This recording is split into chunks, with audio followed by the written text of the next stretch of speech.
help Texas homeowners across the state. We're excited to get this part of the program up and running, and we welcome you and thank you so much for your patience and your time. With that said, I don't want to spend the entire time talking. I want to pass this over to Mr. Richard Castañon, who is HAF subrecipient activities liaison, so to speak. He's helps us with outreach. He helps us with project management, and he also helps us answer the questions that you may have. We also have our director on board, Ms. Lynette Jandro, and then the rest of the contract specialist team here that's going to be able to answer any questions you may have. As a reminder, if you could please mute your mics. We do have a segment towards the end of the forum where this is what we're here for, right? To answer your questions. And also, not sure, we've never tried this Teams with so many people. So maybe let's turn our cameras off to save some of that bandwidth. Signed and dated by each member of the House. Richard, buenos dias. Good morning, sir. I toss this back to you. Thank you, Felipe. Thank you. Good morning, everybody. Thank you for joining us on our very first Texas HAF Subrecipients virtual forum. This moment has been a long time coming for a lot of us. To get you all of you on board on this call is actually very exciting, since it means we are now very close to start helping fellow Texans in need of the services that you all will, or in some cases, are already providing. So on behalf of all of us here at the Texas HAF Subrecipients Activities Team, welcome. Like Felipe said, my name is indeed Richard Castañon, and I am the Texas HAF Community Liaisons Manager. And I will be hosting this and future virtual forums. I hope we don't have many more technical difficulties. But the purpose is to keep us all on top of, all of us up to date on what's going on with this program. Our goal is to give you all the tools and support you need so that you can focus on helping fellow Texans out there. Yeah. Next slide, please. So first off, we're going to do some housekeeping items. It has to do mostly with the questions. Please put them, well, you can raise your hand or unmute yourself and present the question, and we'll get to it. That's the purpose of this forum mostly. And as a reminder, most of the information that we're going to talk about today and others pieces of information are already on our website at the link there. Richard, if I may interject, I know we're trying the Teams platform, so we're already receiving questions right now, and we have the entire team on board. So team members, if you have the answer to the questions coming in, please answer them on the chat box. And we'll also have time after the presentation to answer any questions that you may have. So thank you so much for joining us in this impromptu setting. And yes, again, you can ask your questions on the chat box. We do have our entire team, our staff on standby here, ready to answer your questions. They'll try to answer them in the chat box, and we'll also have time towards the end of the presentation to answer your any Q&A questions that you have using your raise your hand function. All right, back to you, Richard. So next slide, please.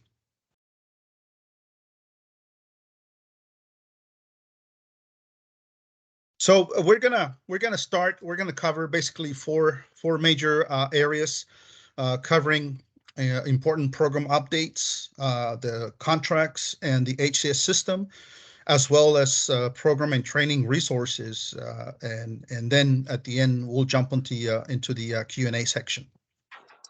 So next slide, please. Under program updates, we do have a couple of major program policy updates that you may or may not be aware of, and then we'll also talk about a couple of new items that we want to discuss with you. So next slide, please.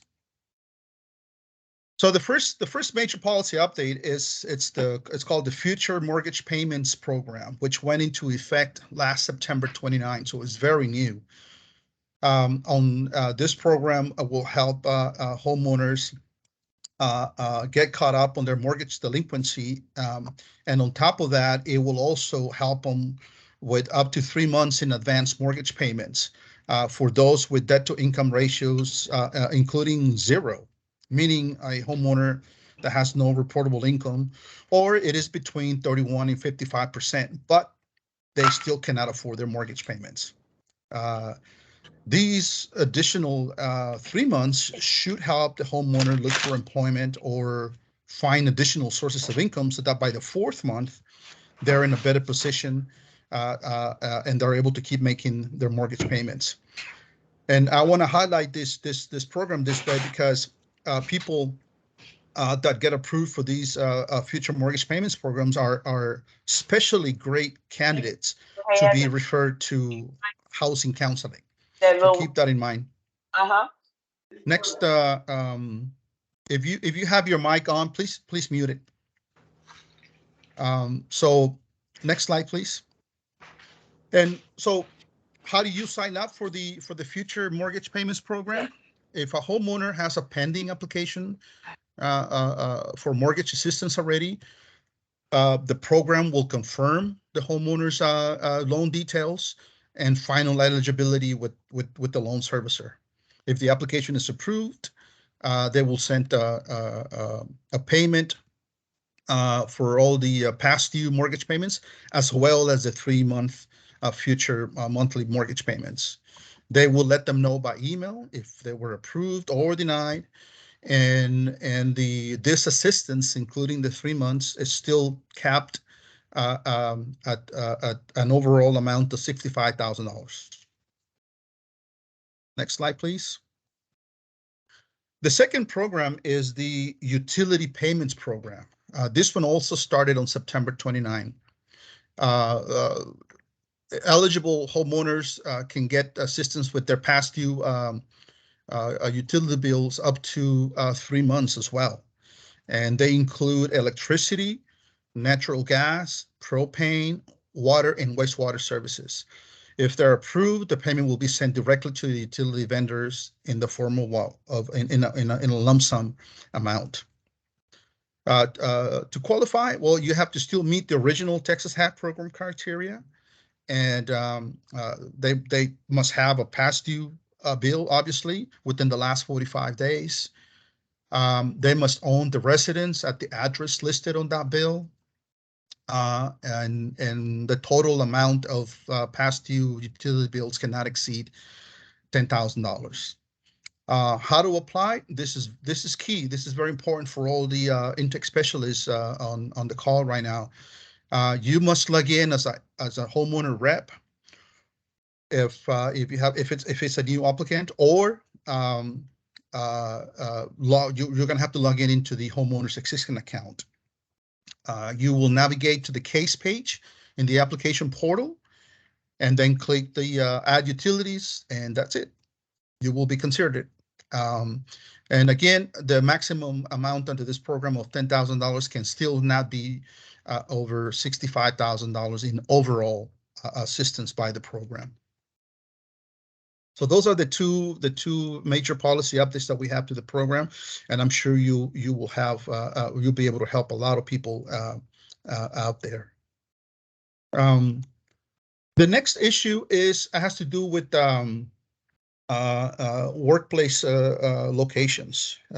We want to get another updated list by November 1st, and so some of you may remember. A while back, we sent out a SurveyMonkey to obtain all the locations where you are or plan to offer your services. And the need for this information is so that we can populate a new feature on our TXHAF website for existing and new applicants to be able to find you. Find the nearest intake, housing counseling, or legal services center in their county. So we will be reaching back to you to get those locations. But you know, some of the locations we already have because they are actually also part of the contract that you will be signing or have already signed due to federal drug-free workplace requirements. So what kind of locations are we looking for? There's at least three major types, you know, permanent locations, semi-permanent, and then pop-ups. So the permanent locations are usually your headquarters. I know some of you have other offices that belong to you, your organization, like satellite offices, so they're permanent. Semi-permanent locations may be those where you have, say, for example, an agreement with a local community-based organization for you to go there and set up shop to help people apply. And you may do that at those locations, say 1, 3, or 4 times a week, or just on the weekends. But as long as it's recurring and it's always at the same location, uh, um, even though it's not daily, but a few days a week, we still want to know about those so we can also put them on the website and so people can go there to you. Pop-ups, as you know, those are mostly events that you may find happening in the city that you want to attend. Sometimes you will make a decision, you know, 3, 4, 5 days out, and so we don't really need to know about those for the purposes of the website. We still want to know about any events that you're doing, and I'll talk a little bit about that under our marketing section. But please watch out for an email that we'll send soon to get your latest locations that you're going to be working in. Next slide, please. So this slide, I just wanted to show you, give you a glimpse of what this program has been able to do with your help. Now that we have 7 more subrecipients that were approved by our board last week, this is what the statewide coverage of the eligible population looks like. Eligible population for the TXHAF program. And so thanks to all of you responding to the NOFA and being selected, we now have 26 nonprofits throughout the state, and this is the coverage that you have. In terms of intake centers, we're almost 90% of all counties, 89.2. Housing, almost 80 at 78, and legal, we hit 100%. Every county will have an organization that can be assisted with legal services. And as part of our proposal to Treasury, we always made it very, very clear that we wanted to focus on those areas where the need is greatest, is greater. And that is the so-called persistent poverty counties. And so we have done very good in terms of covering those counties. Intake centers, got them all 54 throughout the state. Housing, 88%. We got 20 counties covered out of the 54, and legal, 100%. So we think that's a very, very good metric right there for Treasury purposes. So thank you all for helping us with this. So now let's move on to the next slide, into the ever interesting HCS system. It's just a couple of quick but very important slides, okay? The next one, the next slide, please. This one has to do with the contract execution process.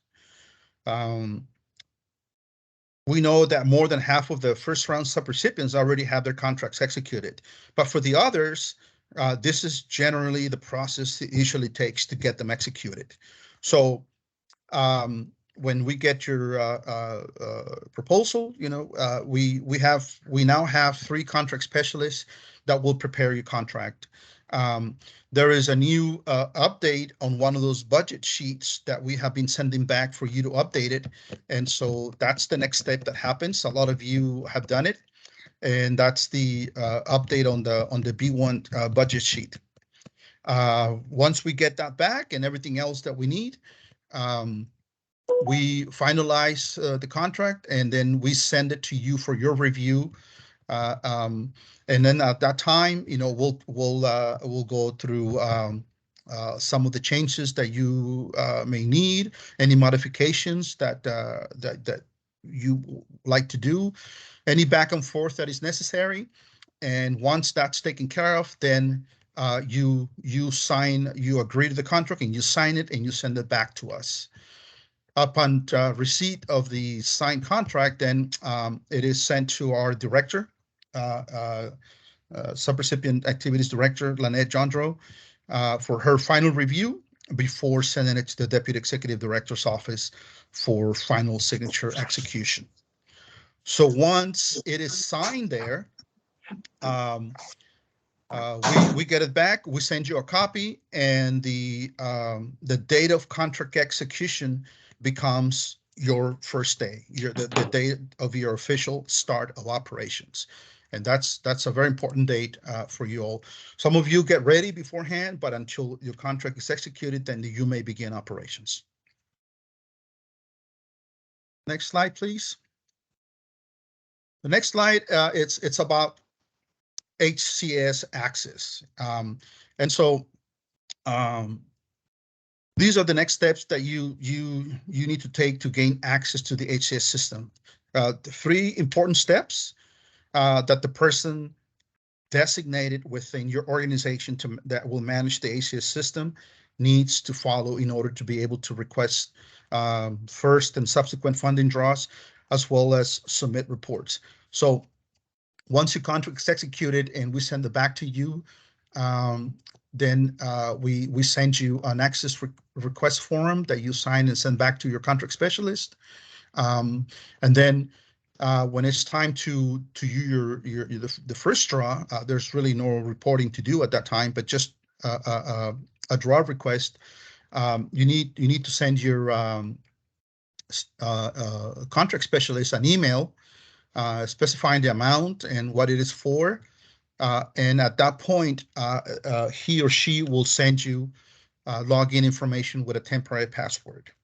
And that's you're supposed to gain access. I understand there's been some issues, but everything's been worked out thus far.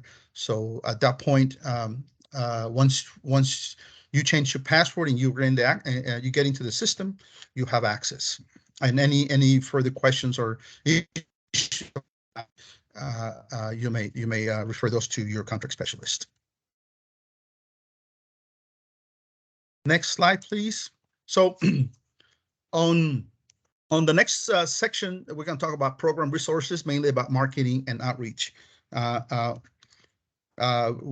know we've covered this, but I'll just touch briefly on them again. Next slide, please. So marketing, our program has a statewide marketing effort that includes digital and media ads, along with TV, radio, billboards, and mailers throughout the state. You may have already seen or received some of them. So that's what we're doing. We think it's going very well. There's still not so much interest from print media that we've seen. So your local efforts are still very, very crucial. And in order to do that local grassroots marketing and outreach effort, we have the marketing and outreach toolkit on our website. You'll see sample social media posts, flyers, the branding guidelines, and for anything related to marketing, Mr. Felipe Romero is your man. He will guide you with all of that. Any questions that you may have, accessing the toolkit or or how to use some of those resources there, Mr. Felipe Romero will guide you through that. The next slide is about outreach and expectations. As when all of you submitted your outreach plans in the NOFA attachment F, the so-called narrative, we got a pretty good idea of what those plans were, and when we still refer back to them on a regular basis. However, we would love to hear about any big events you plan to attend to promote your services out there. Your primary point of context for such events are, again, Felipe Romero and our media consultant or advisor and TDHCA, Ms. Christina Terloni. You can always CC me for awareness, but they will help you planning or advise you on some of these events if necessary. They would like to hear about your plans at least 10 business days in advance by email, so they can support you best if you need any support. And also, we will continue to host this weekly virtual forum to talk about the program, discuss questions, talk about successful strategies that you may already be undertaking, any more program updates. So we expect to have as many representatives from your organization to attend and come prepare with an update on what your organization is doing. It won't always be me talking. This is the first one. We have a few slides, but we hope to have less slides as we do more of these forums, and then have you on it and tell us what's going on with you out there. Next slide. So just a couple more reminders on training and resources. Next slide, please.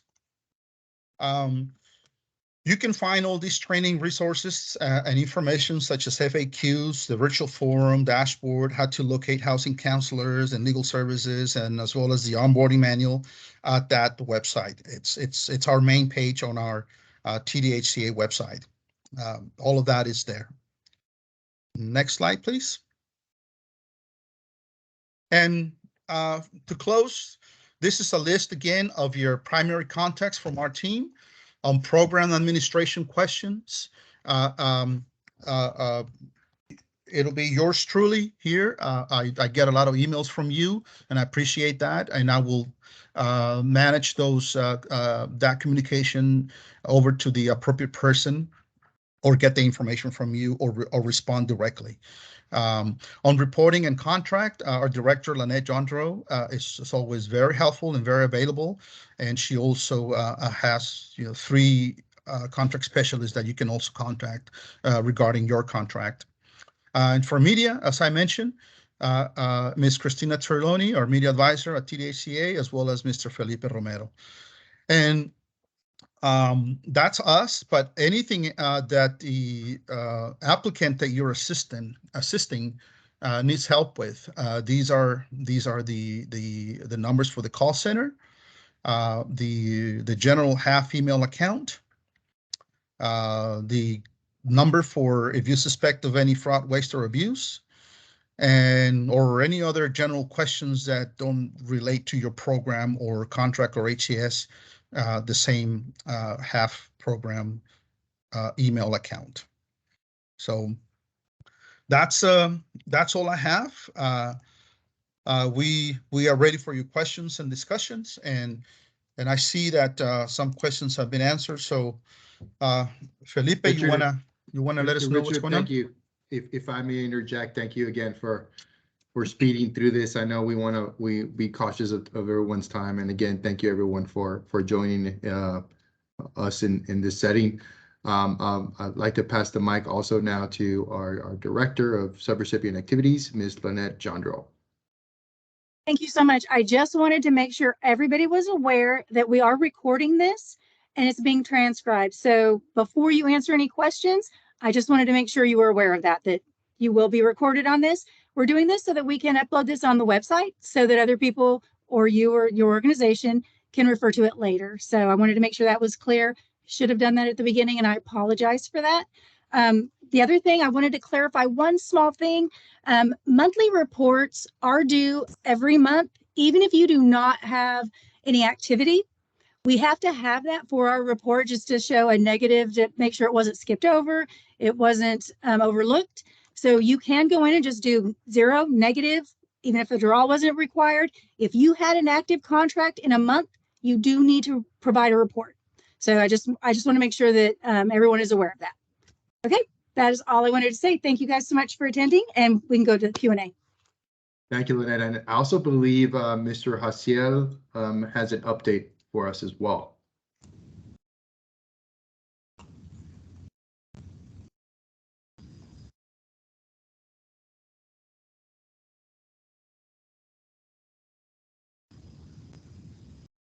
Everybody hear me okay? Yes, sir. Thank you, thank you. So far we have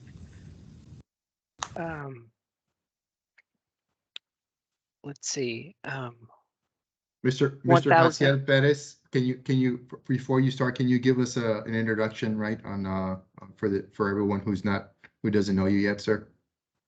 Sorry. Yes. I'm Haciel Perez. I'm the utility program coordinator, and we're working with homeowners across the state apply for the program and answer questions about the program. A lot of the information was already provided by Richard, and so far we have 1,700, more than 1,700 cases of people that have applied either for electricity, gas, water, wastewater, and we are working through those cases accordingly. So just wanted to introduce myself. I know some of you already, but just wanted to say that at this point, and we'll continue to work with homeowners and answer any questions about the program. So thank you for being here, and I'll have to jump off at 11 o'clock just because I have another meeting scheduled, but we can go ahead and address questions as we move along. So thank you so much. Thank you, Haciel. And now we'll go into the questions. I know first person that I see with their hand up, Mr. Jerry Venegas. You can turn your mic on, sir. Hi, everybody. Good morning. I just had a really quick question. Earlier, we had mentioned about, helping people who may have already started the process on their own. In order to keep track of that, is there going to be some sort of button where they can invite us to it? Should we keep track of their case ID? Really just wanted to know, how to help people who have started the process and then came into an intake center to finish it out.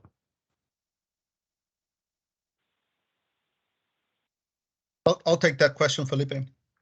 Yes, that's sir. a very good question. If the homeowner has already an application in process, you're not going to be able to sign in into their account as a homeowner rep.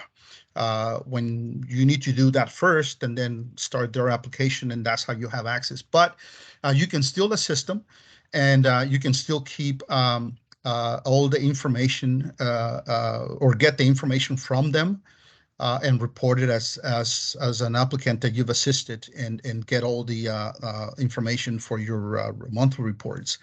But to answer the question directly, you don't have access to their account only because they already created it. They would have to cancel that, and then go with you and open another one. But that's not really recommendable since they already have one open with us. They already have an application ongoing. Sounds good. So it sounds like we just keep the information for our reference when we do the reporting. All right. Thank you so much for that. And will you guys be sending out this slideshow deck at the end of the meeting? Yes, we can. All right. Thank you. You're welcome. Thank you. Next person on our list here is the chosen one's guest. Yeah. Turn your mic on, sir or ma'am. Good morning, y'all. My name is Justin. I'm the director of the Chosen Ones. It's good to see you today, Richard. I got a couple of questions. My first question is for Lynette. You mentioned about the monthly reports, how we have to do it even if we haven't done a draw or assisted anybody yet. And I saw that they're due on the 15th, but our contract wasn't executed until the 15th of October. So do I need to turn it in on November 15th, or do you need one for the month of October? No, November 15th is fine. Okay. Yeah, if it was before or on the 15th, you're good. You obviously would not have anything. So no, you're good until the 15th of November. Okay, thank you. And You're then welcome. the next question, I was wondering if anyone else has seen this problem. So our contract's been executed. We've got the HCS access, and I'm going in and I'm trying to do the advanced draw, creating a new draw, and I keep getting an error code that says no admin funding, cannot request draw. Is anyone else experiencing that?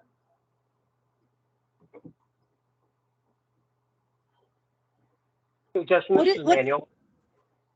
Say Oh, I'm again? sorry, Lynette. No, I was just going to ask what organization he's with so we can check that out.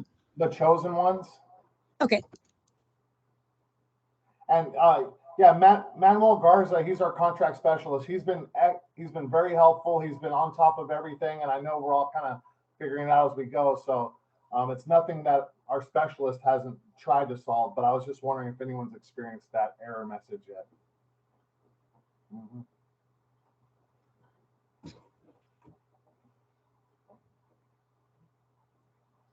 Okay. Anybody else? Just to anybody else experiencing any error messages on HCS that they want to bring up?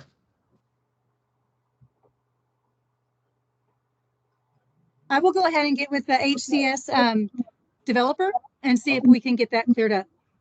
All right. Thank you so much. Yeah, you're welcome. Thank you, sir. Next on our list here, we have Dr. Latrice Atkins. Yes, ma'am.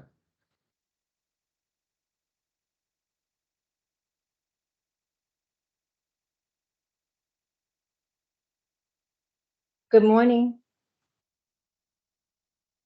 Good morning, morning. Doctor. All right. Beloved community, Dallas, Texas. Wanted to compliment everyone for making sure that we're able to offer Texas as much help as possible. But it's a bittersweet compliment. I got an email this morning from a homeowner that we assisted with her back property taxes. And she was reaching out to me because she wanted to know how to respond to an email she received saying that she may be eligible for utility assistance. I had nothing to say to her because I was completely blindsided. And so my first knowledge of it was in this webinar, and that does not feel comfortable. I would prefer not for the homeowners to contact me because they've been contacted by you first. So something didn't happen for me. And I want to know, did I miss an email? Did I miss a text? Did I miss a webinar? How is it that the homeowners knew before the subrecipient that we were in a position to assist them with utilities? I want to know how that happened. Did I fail in some way, or did they get that information first? No, ma'am. No, ma'am. I do have an answer for you. As I mentioned in this presentation, the utilities program was announced just on September 29th, so it's very, very recent. But for the last, I believe, 4 or 5 weeks, our vendor that is handling the website has been rolling out a series of emails, something like I think over 30,000 or 40,000 emails to everybody that has ever applied to the system, to the program. And they did it on a rollout basis because they did not want all of them come to the system and crash it.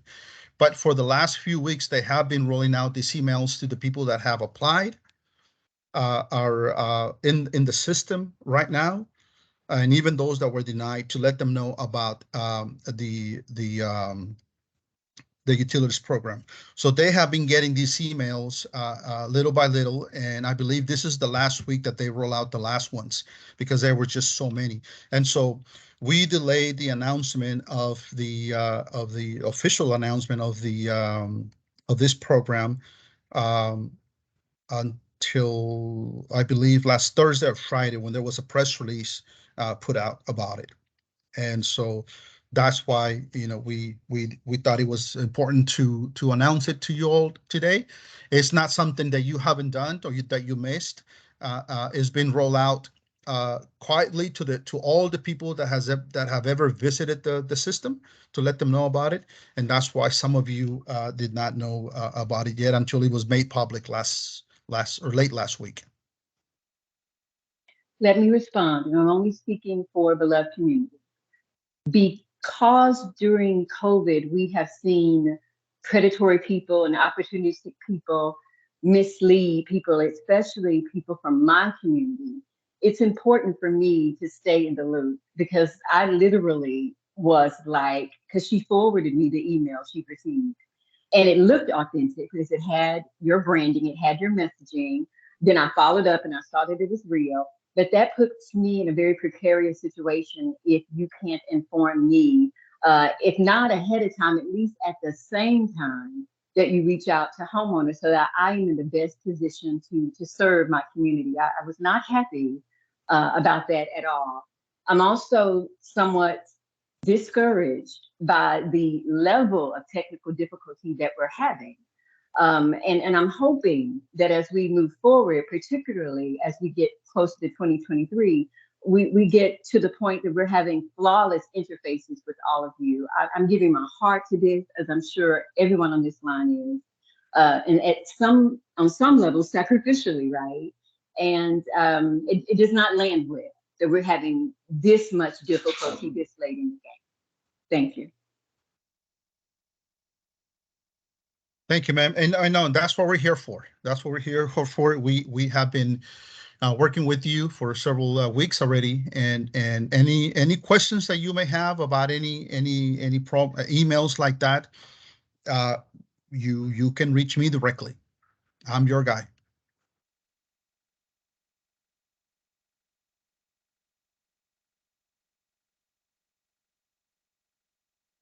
Thank you, Richard, and thank you, Dr. Atkins. I second that. We're here to support. We're also learning, right? We're learning together. Sometimes we forget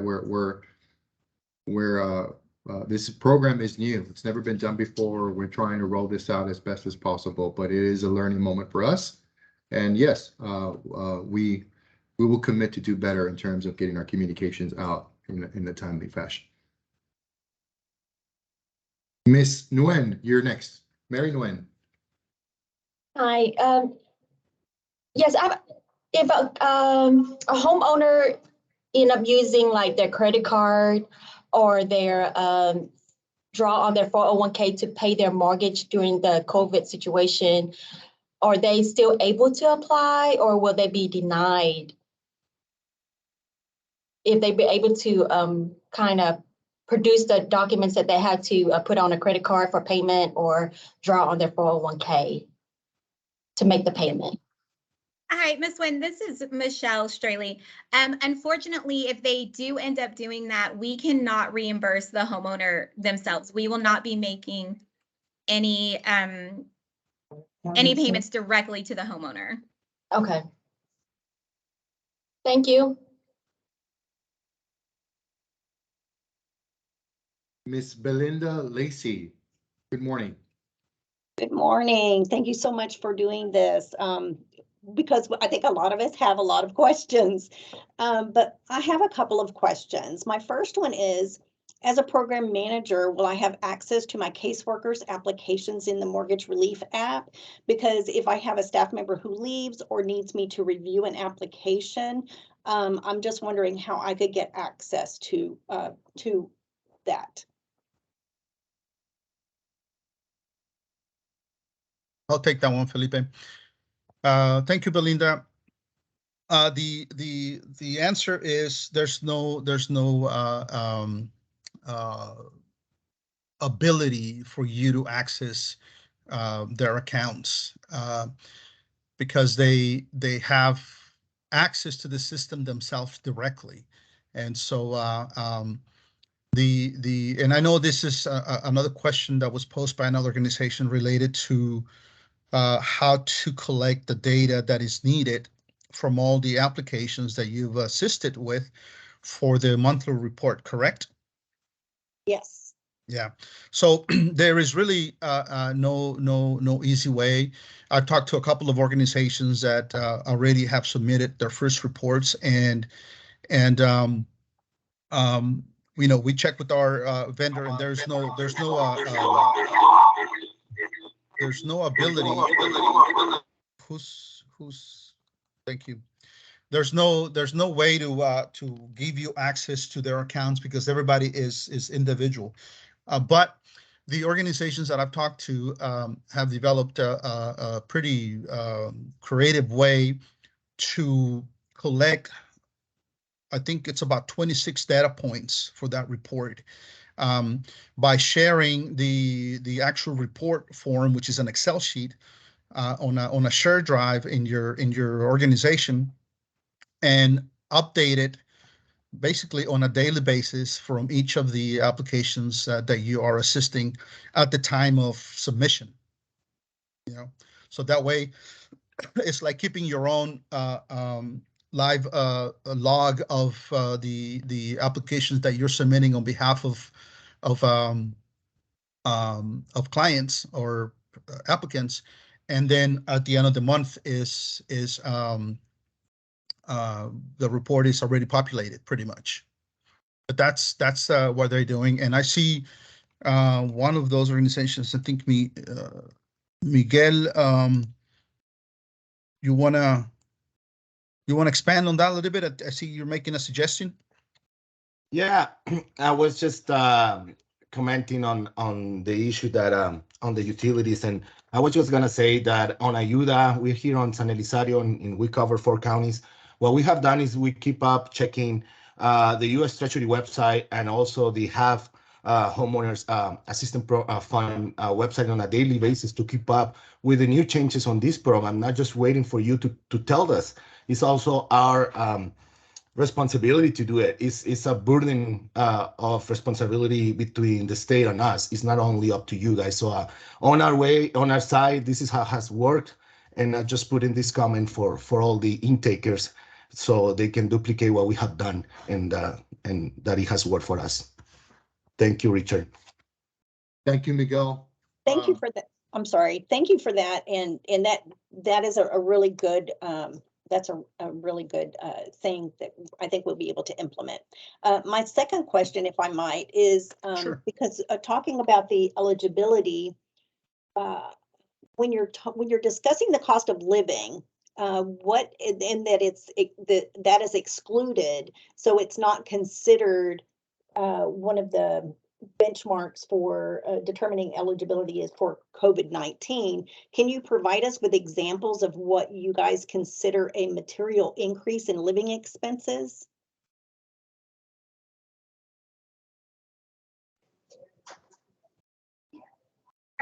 Michelle? This is Michelle. Yes, I can step in.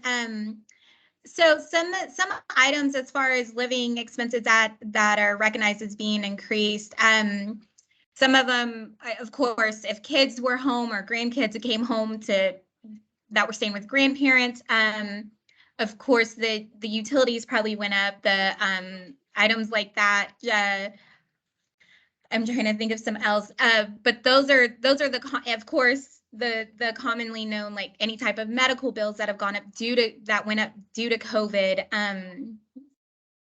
Are some, I know for me, for example, one example would be that in order for me to take my child to pre-K, if she had a fever, she had to test so many times to show that she didn't have COVID. So we were going to the doctor numerous times then when it was just possibly like a cold that she had, or something that she normally wouldn't have gone to the doctor 2 days in a row so that we could get a test. I know that's like one medical expense that continuously went up for me.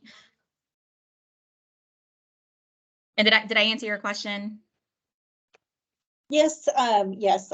If you guys at some point could expand that list maybe a little bit, maybe to help us, because I know we're going to run into some instances where, I mean, because the major issue is the cost of living is a detriment to people paying their bills at this point. And so because that can't be considered I guess maybe they could just give us an example of how that cost of living has, even though they can't use that verbiage. I'm just trying to be able to make people as many eligible as possible. So I will say, like, we can't say inflation is is necessarily an impact on COVID, or a negative impact on COVID, which we could probably all agree that it somewhat is, but it did affect across the board regardless. But those would be some items. If you want to put some in, reach out to Richard or the team, I'm sure we could look over if you're looking at a specific case that you're not sure of, and we could kind of guide you in the way that that would be most helpful. Okay, so things like, the increasing the cost of gas to get back and forth to work has taken away money out of the household in order to pay the other bills. Would that be, I'm just trying to come up with some scenarios. And I guess that's what I'm saying. So stuff like that isn't necessary, because that's like inflation, and then let's just say like 10 years ago, the gas was up and down. So it can't be, it has to be somewhat directly related to COVID. Okay. So, thank you. Yes. Thank you. It looks like we have a couple more questions, and then I do want to be conscious of everyone's time. Just as a reminder, this is going to be a weekly forum. We every Wednesday you get to hear Richard's amazing voice and have him facilitate this meeting. Hopefully we'll iron out the kinks, but yeah, just want to make sure that we're conscious of everyone's time, considering that we did this in an impromptu fashion. Ms. Guerrero, Jessica Guerrero. Can you hear me? Yes, ma'am. Okay, good morning. This is Jessica. I'm from CDCB. I just had a question. I was reviewing the onboarding manual, and when it comes down to referring clients to the housing counseling, it does say that it depends on their DTI. So my question is, are we going to be pulling credit reports, or how are we going to be determining that DTI for the client?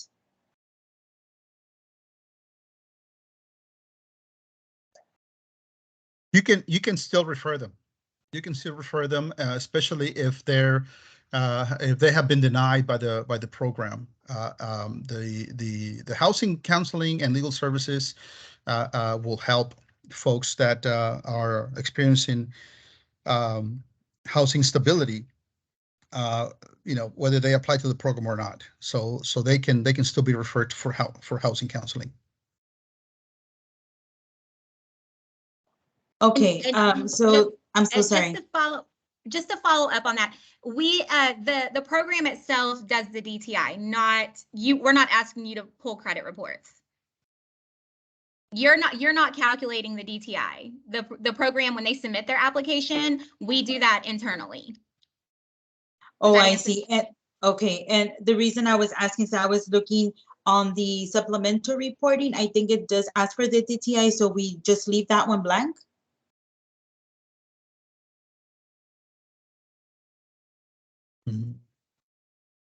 But let us look at that one again. I think you'll be able, once the application's completed, I think we will be able to give you that information, but let us regroup on that one if that's okay.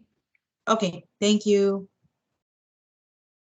And let me just clarify it's actually housing debt to income ratio. So it's only the mortgage payment divided by the income. So it's not like you're not taking all of their income and all of their expenses. It's just for housing, so it's a very simple calculation, but yes, it will be calculated once they apply. That automatically will be done in the system. Great feedback, great question. Well, another one of the reasons why this forum is so important, because we get to kind of troubleshoot some of these scenarios.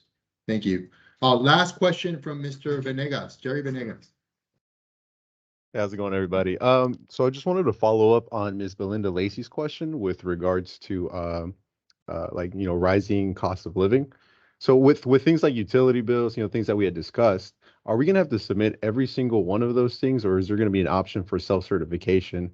Maybe not just on that, but you know, other ways to self-certify, maybe even streamline the process a little bit better. Just want to hear thoughts on that.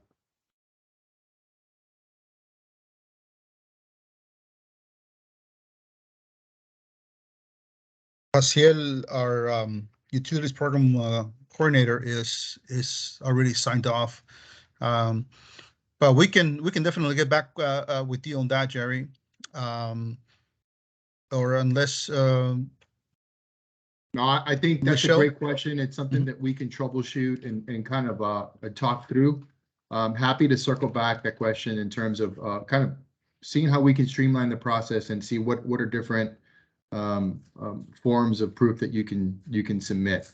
And also, I think it also stems for us on our team internally to discuss that, right? What are scenarios that qualify and what scenarios that don't? Just to have clarity for the entire all our subrecipients when they're working with their potential applicants. Thank you. And I just also wanted to make sure, you know, it's not just going to be specific to utilities, things like income, right? Sometimes people get laid off and they don't have a letter. You know, all they have is really like their last paycheck. So really just, you know, how much of the process can be self-certified and still be compliant? Correct. I think we can discuss that. The main things, right, is like everything, right? We're trying to also avoid fraud and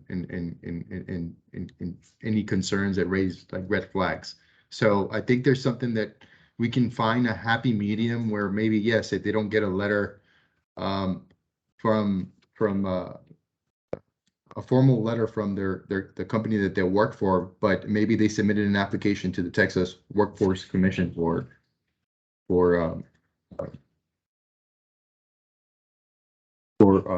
job support, right? Maybe that's something that we can look into. Thank you so much.